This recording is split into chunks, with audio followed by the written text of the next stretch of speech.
People don't just pass certification exams from my videos, instead they pass with flying colors, which is well evident in the comment section of my previous videos. Alright, let's begin. Always mark the keyword in real world exam so as to arrive at the correct answer. Let's look at option B first.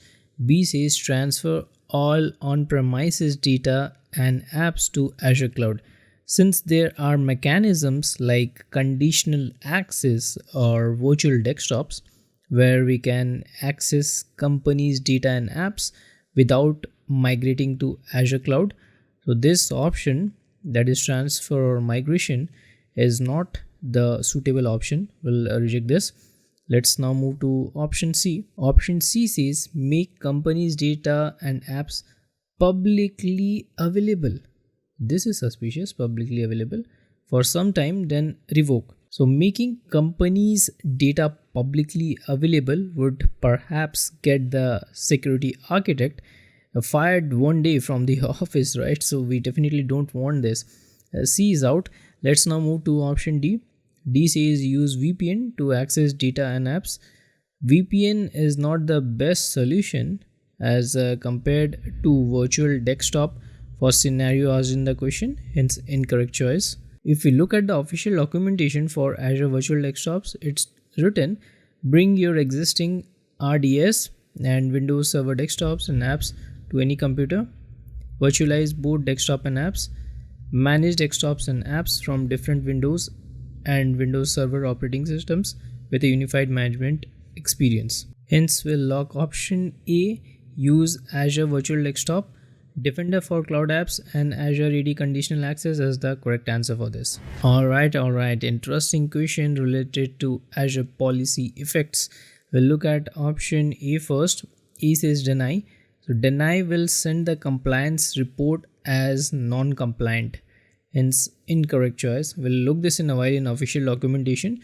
For now, let's just reject it. Let's move to option B. B says change. There is no effect as change, instead modify effect is present, hence this option is invalid. We'll reject this. Let's move to option C. C says append. So append is used to add additional fields to the requested resources during creation or update. Again, it won't satisfy the requirement of the question, therefore C append is out. We are left out with one option, that is disabled. Using disabled effect in Azure policy is helpful for scenarios where we want to assess compliance and gather information without making any immediate changes or disruptions to the resources.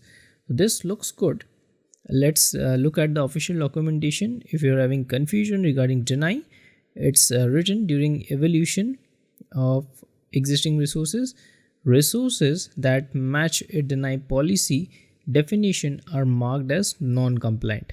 That's what I have said while rejecting this option. And regarding the correct answer, that is disabled, it's written this effect is useful for testing situations or for when the policy definition is parameterized the effect. This flexibility makes it possible to disable a single assignment instead of disabling all of that policy's assignment. So that's what is required. We'll lock option D, disabled, as the correct answer for this. Okay, let's look at option A first.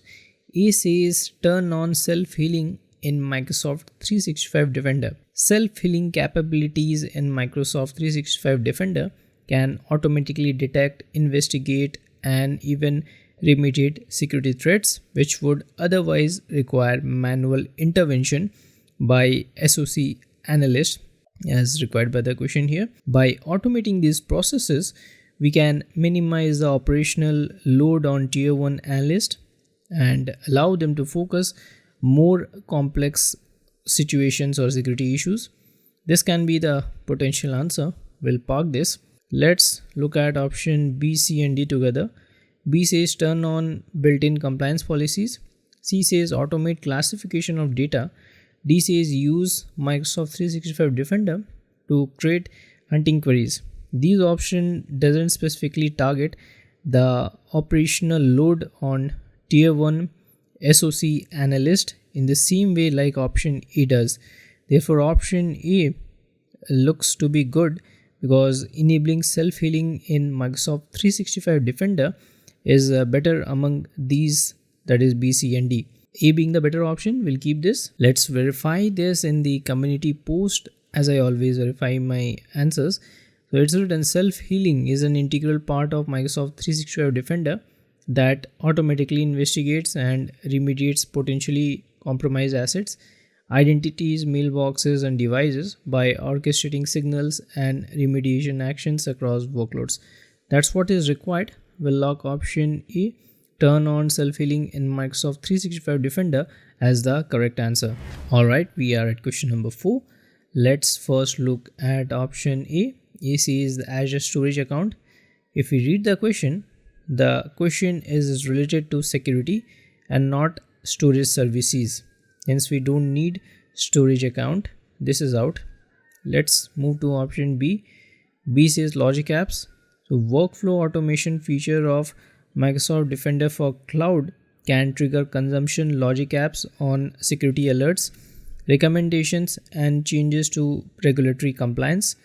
For instance, we can use Defender for Cloud to email a specific user when an alert occurs.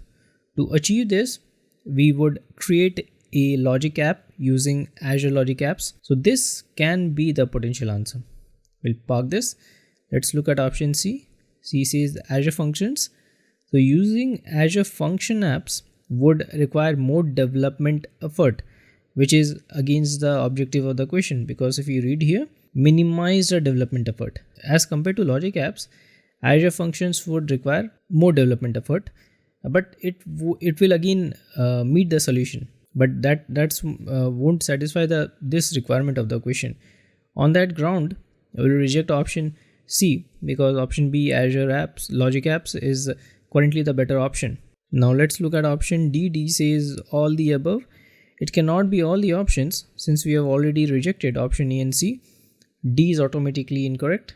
We are left out with B. Let's look at the official documentation. It says this article describes the workflow automation feature of Microsoft Defender for Cloud. This feature can trigger consumption logic apps on security alerts, recommendation, and changes to regulatory compliance. For example, you might want Defender for Cloud to email a specific user when an alert occurs. That's what is required. We'll log option B, Logic Apps, as the correct answer. Let's bring the heat to the snow. The question has some requirements, so we need to read these requirements, and depending upon that, we need to suggest a solution. And we got to select two correct answers this time. So we'll look at option A and B together. A says Azure Storage File Share.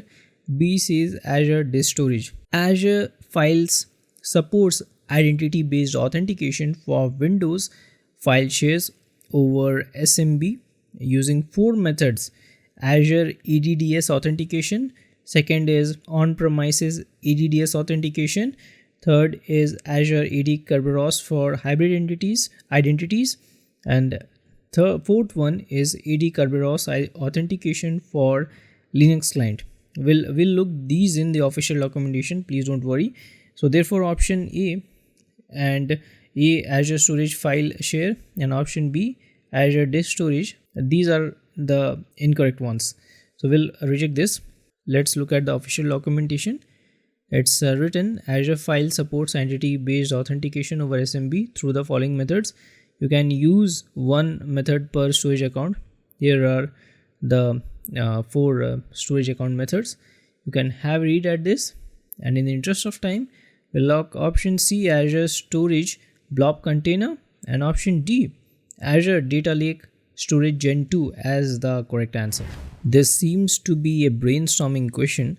We'll look at option C and D together. C says Sentinel.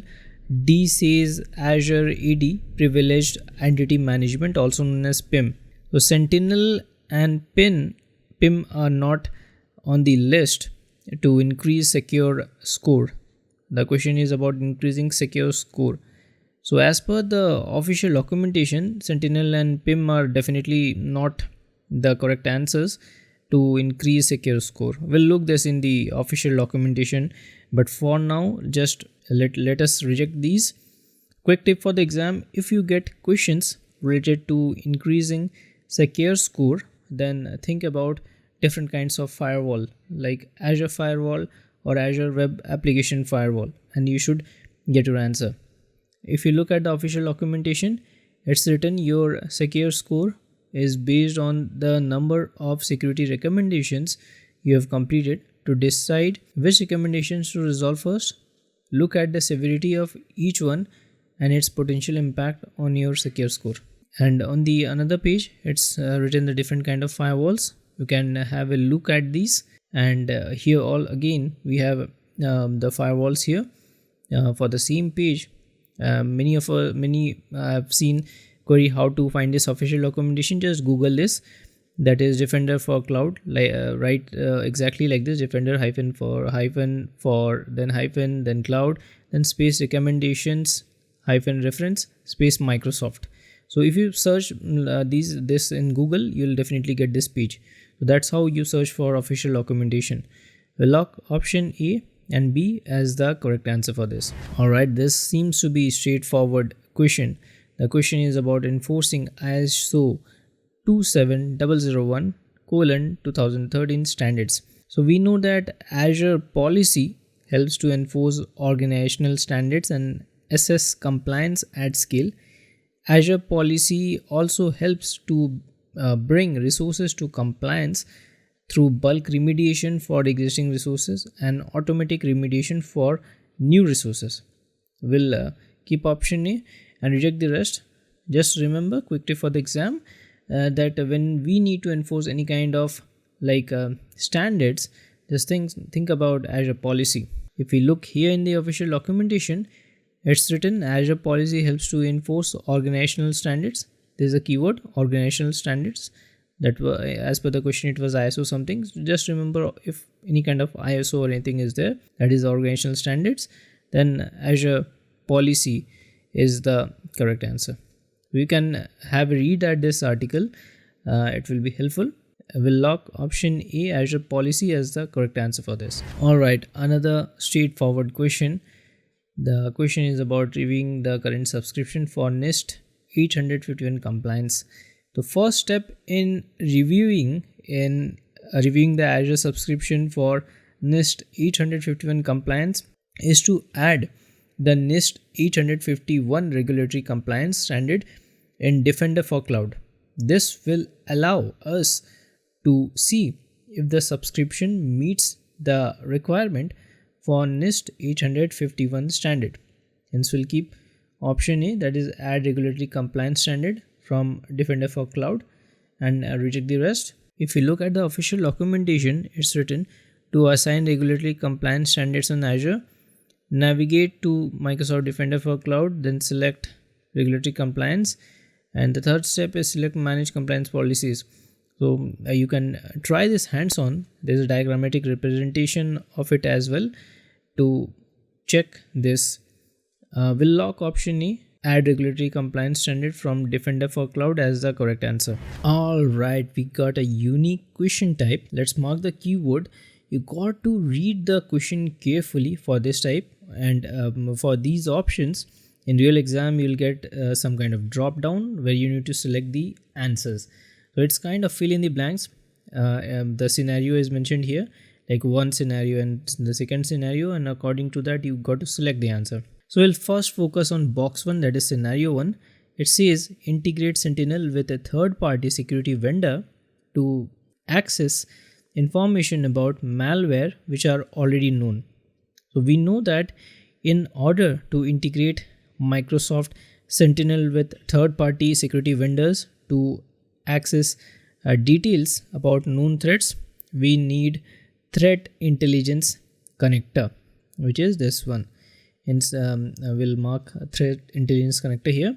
We'll move to box 2 now, that is generate incidents automatically when the IP address of a command and control server is found in the events. Threat detection rules allows us to define conditions which, when satisfied, automatically generates incident in Microsoft Sentinel? And the correct answer is detection rule. We'll mark this. Let's confirm in the official documentation. It's written threat intelligence powers threat detection by contributing indicators of known threats. Also, if you look here, use the rule template available in Microsoft Sentinel to choose which connected Microsoft security solution should create Microsoft Sentinel incidents automatically. You can have a read at this as well. We'll log these as the correct answer. If you like the way I explain, please hit the thumbs up button because it gives me immense motivation to bring out more free videos for you. Alright, another box type question. Let's look at the first box, that is service. So in box 1, Microsoft Defender for Office 365 provides protection against spoofing, impersonation and phishing attacks. As per the question, if we try to understand the scenario, then it's clearly a phishing attack since impersonating email address is involved as mentioned here. Hence, we should use Microsoft Defender for Office 365 as a service for this on a daily basis. Let's look at a box 2. Box 2 says policy types. So Microsoft Defender for 365 has an option where we can configure anti-phishing policies. So we can make use of anti-phishing policy to specify the actions to take when a message in an email is identified as a phishing attempt. So the answer is phishing here, as explained a few minutes back as well. We'll look at the official documentation. It's written, use Microsoft Defender portal to create anti-phishing policies. The entire steps is mentioned here. I'll read out the important ones. That is, go to the email and collaboration, policy rules, threat policies, then anti-phishing. Just make sure like this is available and you got to be familiar about the concepts. We'll lock this as the correct answer. So please don't go away. Let's meet in part 2 of this series, which got to be more interesting. And please make sure to share this practice exam videos with your colleagues so that it can help them as well if you really like the way and want to support this channel.